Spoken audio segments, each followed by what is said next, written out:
Hello and good morning. Today is Thursday the 11th of October and today I want to speak about some major moves that we've been seeing in stock indices of late.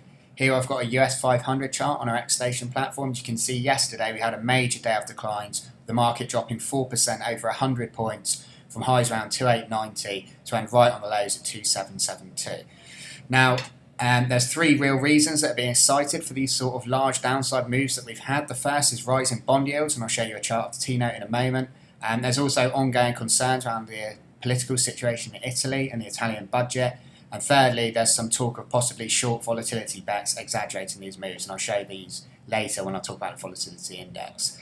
President Trump has already had his say on these moves, and he's blamed the declines on the crazy Fed policy. He's clearly not a fan of the Fed's process at the moment of raising rates, and with a 73% chance already priced in for a December hike from the Fed, you could see some pressure coming up in the coming months from Trump on the Fed here, and you could see some movement in those odds. Now, an obvious place to look when you see declines like we had yesterday is back to the start of this year. You can see we got this major drop back in February, and I suppose the question really is, was yesterday's declines more a sort of day like this, or was it more a day like this where it was a final blowout and a push lower? Two things that don't bode well for long positions is that the market closed right on its lows at 2772. What that means is the market failed to rise at all going into the close, and secondly, those lows are quickly taken out overnight and we've continued to drop lower. In terms of possible support, you could see some coming in here at this previous swing level around 2737, but this could really be a case of trying to catch a falling knife, and the market is down heavily and we could continue to see further downside with this uptrend going back to March now clearly broken. Talking about the volatility index, we did get a large spike higher yesterday and move around 29% here, and you can see we're back up above the 20 level, but if we do compare this to the move that we saw back in February, it's far smaller. That day when we had the big sell-off, we had a spike of over 100% in the Vol-X, which is the volatility index here on the X-Station. And this was possibly due to extreme short positioning in volatility, and maybe this exaggerated the sell-off.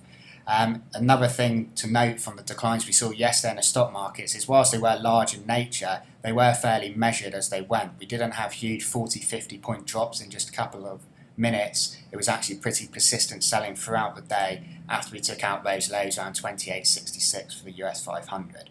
Now, in terms of rising bond yields, I know this is focusing on indices, but I think it's important to look at other asset classes because they are interlinked and they obviously impact on indices movements. You can see one of the causes is this rise in bond yields that we've had. The bond yield went above 3.25% recently, hit a 7-year low, the T-note. Now this is inversely correlated to the 10-year bond yield, so that means the bond yield hit a 10-year high. And you can see this has been a theme really throughout all the time since Trump's victory back in 2016. The problem is, of late, as we're starting to get to these multi-year lows, it's starting to become a bigger problem.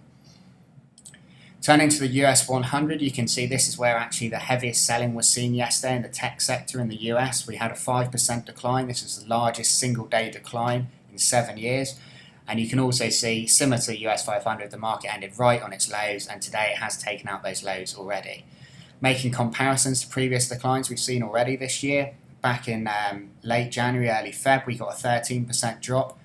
When we had that spike higher in the Vol-X, and you can see here this decline from around 7,047 to the low of 6,166 was a 13% drop. We did have another 13% drop actually in March from the highs to the lows, and I've just overlaid a possible area to keep an eye. If we do get a 13% drop from those highs at 7,727, then that would see price fall to 6,722. There's not too much by the way of swing support around these levels, and again, trying to take long positions here is a little bit like trying to catch a falling knife. Turning our attention to Europe, and you can notice here I've got the D30 cash. Now with European markets, I prefer to view the cash markets because they trade throughout the night, so you have far less gap risk, and if you hadn't been looking at D30 cash, you'd see quite a large gap low on the open this morning. The market took out previous lows around 11,710. You can see it's had active support on several occasions, and now this opens up the possibility of quite a large move lower.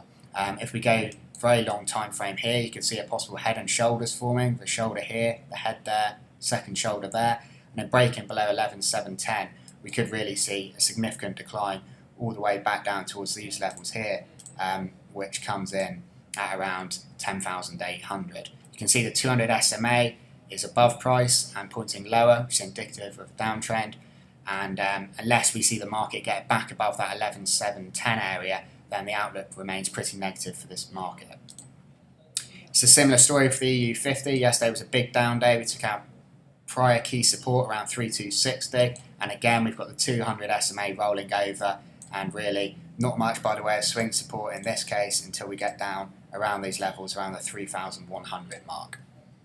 As I mentioned earlier, Italian budget concerns are one of the causes of this weakness, particularly in the Eurozone, and you can see the ITA 40, the leading benchmark in Milan, has had major declines. It hit lows around 19,300 this morning, marking a 2,000 point drop in the last couple of weeks. You can see this takes us all the way back to April 2017 if you want to see lower prices, and again price below the 200 SMA and continuing to fall lower. Finally, and last but not least, I want to talk about UK 100. Likewise, we saw another big down day yesterday. It took out price support around 7225. The market didn't drop quite as strongly as what we saw in the US. However, price is turning lower. We've got the negative cross on the EMAs here, and the market could continue to drift down to these lows we saw back in March around 6,850, and it is just in danger of dropping below the 7,000 level for the first time in over 6 months. Okay, thanks for listening and best of luck if you're trading these markets going forward.